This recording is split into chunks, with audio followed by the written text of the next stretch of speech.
Assalomu alaykum aziz tomoshabinlar. Bugun biz sizlar bilan Uzum marketda tovarni topga chiqarishni o'rganamiz.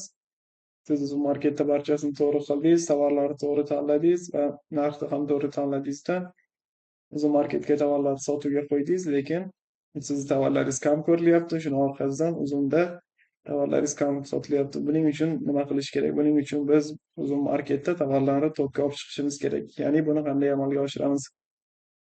Chap qo'lda menyular panelidan marketing bo'limiga o'tamiz. Marketing bo'limi bu aynan sizning tovaringizni to'pga chiqarish uchun ishlatiladigan joy hisoblanadi.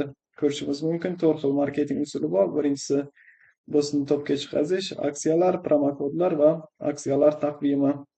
Buni qanday ishlaymiz? Biz eng avvalo do'stni to'pga chiqarishni ko'rishimiz mumkin. Bu aynan Zoom marketda pullik reklama hisoblanadi. Ya'ni Uzum marketda tovarlaringiz teparoq ko'rinishi, avvalroq ko'rinishi uchun ishlaydi.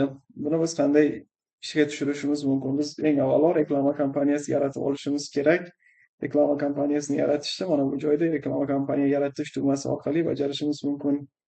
Reklama kompaniyasi yaratish tugmasini bosamiz. Reklama kompaniyasining nomni o'zingiz tanlashingiz mumkin. O'zingiz xohlagan nom bilan atashingiz mumkin. Bu hech kimga ko'rinmaydi va faqat o'zingiz uchun как eslatma reklama kompaniyasiga nom tanlab olishingiz mumkin.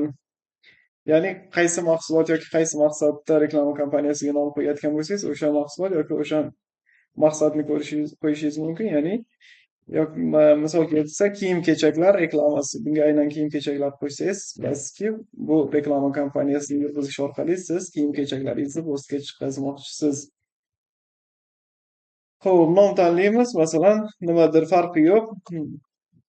Nomni farqi yo'q. O'zingiz xohlagan nom bilan atashingiz mumkin. Nom tanlaymiz. Nom tanlaganimizdan keyin targ'ibot davri. Targ'ibot davrini xohlasangiz yakunlanish sanasi bilan, xohlasangiz yakunlanish sanasi siz qilishingiz mumkin. Yakunlanish sanasiz qilganingiz yaxshi.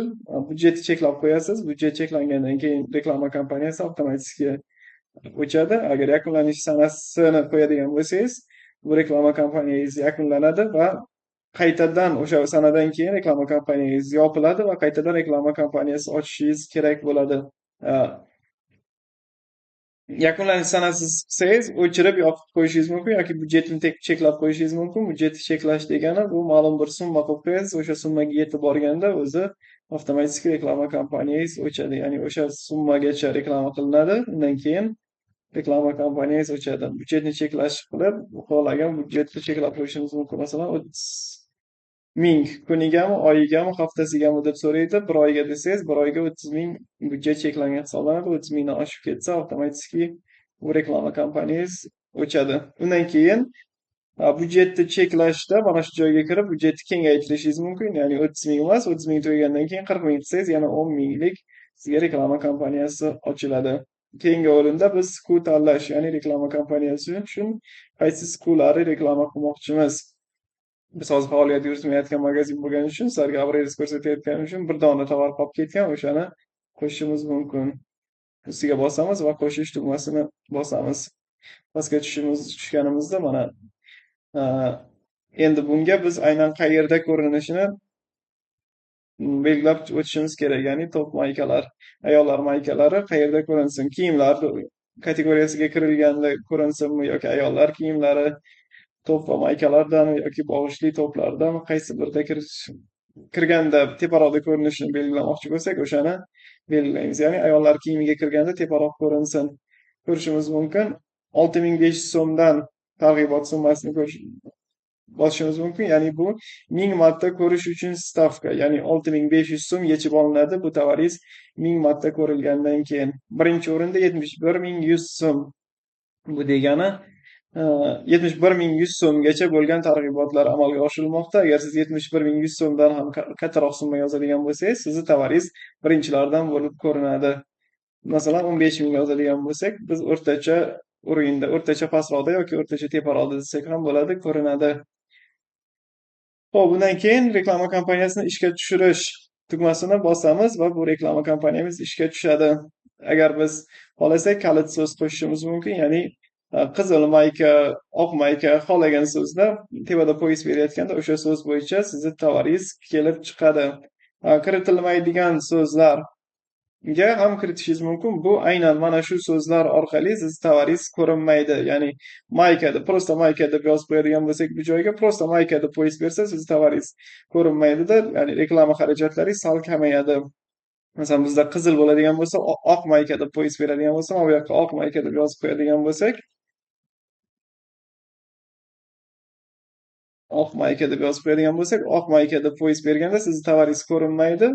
Ya'ni ya'ni budjetingiz cheklanadi. 1000 marta ko'rishda sizda 15 ming yechib olinadigan bo'lsa, mana bu kalit so'z bilan qidirilganda sizni tovaringiz ko'rinmaydi. Ya'ni sizniki qizil tovar mayka bo'lganligi uchun ko'rinmaydida. Sal bo'lsa ham budjetni ekonom qilish mumkin. Kalit so'z xohlagancha yozishingiz mumkin. Oqshom libosi masalan, kalit so'zda o'sha kalit so'z bilan qidirilganda ham sizni tovaringiz teparoq ko'rinadi. Bunga ham kamida 9500 so'mdan stavka qo'yishimiz kerak. Ya'ni 1000 marta ko'rish uchun necha so'm sarflanadi? Reklama kampaniyasini ishga tushirish qilganimizda mana nom qo'yib reklama kampaniyasini ishga tushirdik. Rejalanmoqda budjet 30 ming so'm. Shuni ichiga kirib reklama kampaniyangizni nimalar bo'lyapti, necha marta ko'rilyapti, nechta tovar korzinkaga qo'shilyapti, nechta tovar sotilgan mana shu joyda va qancha xarajatlar bo'lganligi sizda ko'rinadi. Ishga tushgandan keyin, ozgina o'tgandan keyin ishga tushadi. Hozir mana faol bo'lib ishga tushdi. Undan keyin biz umumiy reklama kompaniyalariga budjet qo'yishimiz kerak. Hozir ko'rishimiz mumkin, cheklovlar yo'q. Xohlasak qo'yamiz, xohlamasak qo'ymaymiz. Bu umumiy, mana bizda bitta emas. Hozir reklama kompaniyalari ko'payganligini ko'rishimiz mumkin. Reklama kompaniyalari ko'paygandan keyin umumiy budjetni cheklab qo'yadigan bo'lsak, 100 ming qo'yib qo'yadigan bo'lsak, umumiy reklama kompaniyalarimiz 100 ming ishlatib bo'lgandan keyin hammasi avtomatik o'chadi. Mana bu budjetni sozlash, bu umumiy reklama kompaniyalari uchun 100 ming so'm yozadigan bo'lsak, umumiy reklama kompaniyalarimiz 100 ming so'm ishlatib bo'lgandan keyin mana ishga tushdi. 100 ming so'm ishlatib bo'lgandan keyin avtomatik bu reklama kompaniyalar hammasi o'chadi.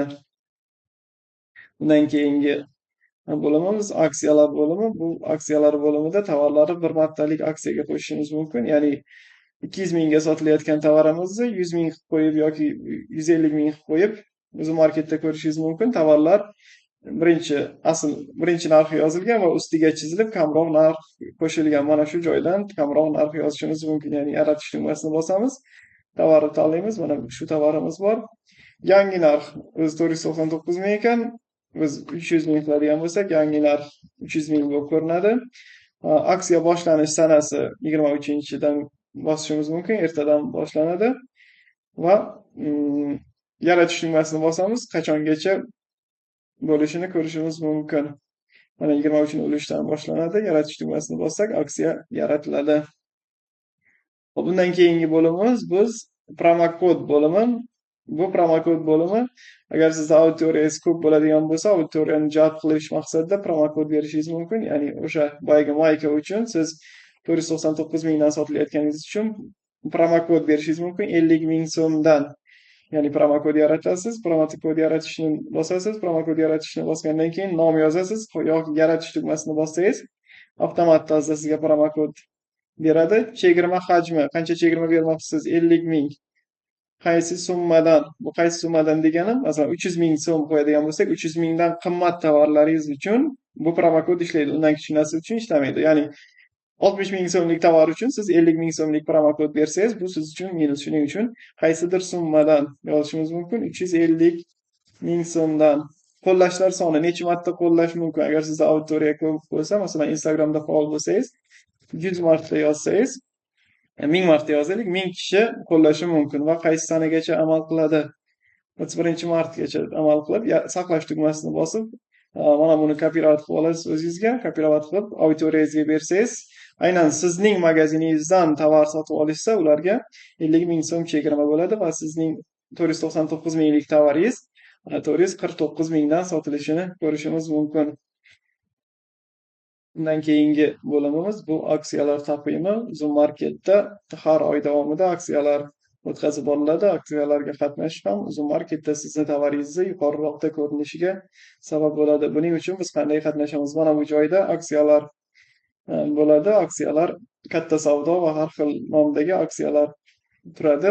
Mana bu joyda faollari moslari qatnashyapman, tugaganlari va barchasini ko'radigan bo'lsak, o'zi marketda barcha tugagan aksiyalar ham ko'rinadi. Bizga faollari kerak. Faollarni ustiga bosamiz va qatnashish tugmasini bosamiz. Qatnashish tugmasini bosganimizda chap qo'lda tovarlar turadi. Tovarlarni qatnashtirmoqchi bo'lsak, ustiga bitishga bossak, o'ng qo'lga o'tadi. Mana joriy narx, hozir sotilayotgan narx, yangi narx, aksiyaga qo'shganimizdagi narx. Buni xohlagancha yozishimiz mumkin, faqat minimal summani ko'rsatadi, maksimal summani ko'rsatadi, o'shandan qimmat qo'ymasligimiz kerak. Ya'ni 429 ming ko'rsatyapti. Bundan oshiq ko'rsatmasligimiz kerak.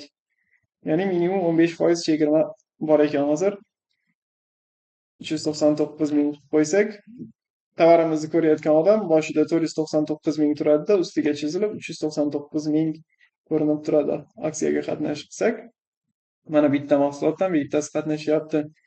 Buni har doim biz kuzatib borishimiz kerak. Ya'ni aksiyalar boshlanib tugab turadi. Mana buni ko'radigan bo'lsak, 3-fevral kuni boshlangan va 7-aprel 2025-yil kuni tugaydi bu aksiya.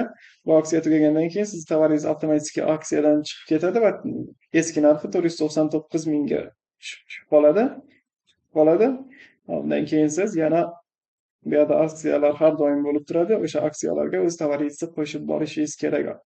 Tovaringizni doimo kuzatib bormasangiz, aksiyadan chiqib qolsa, sizni tovaringiz qimmat narxga tushib qoladi va sotuvlar to'xtab qolishini ehtimoli katta bo'ladi.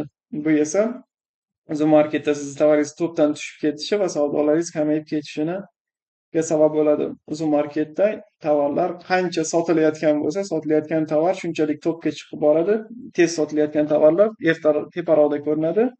Chunki tovar ko'proq sotilsa, o'zi marketda o'ziga ham foyda, sizga ham foyda. Shuning uchun o'zi market topdagi tovarlarni iloji boricha topdan tushirmaslikka harakat qiladi. Siz tovaringiz aksiyadan chiqib ketib, qimmatlashsa, o'sha xaridorlar sotib olishni to'xtatadi, sotib olmay qoladi va sotilmayotgan tovar topdan tushib qoladi. Pastga tushgandan keyin qaytadan topga chiqishingiz qiyinlashib qoladi. Shuning uchun har doim aksiyalarga e'tibor berib, nazorat qilib borish kerak. Bugungi ma'lumotlar sizga foydali bo'lgan bo'lsa, biz xursandmiz. Bundan ham foydali ma'lumotlarni o'tkazib bormaslik uchun bizga podpiska bo'lib qo'yishni unutmang. E'tiboringiz uchun rahmat.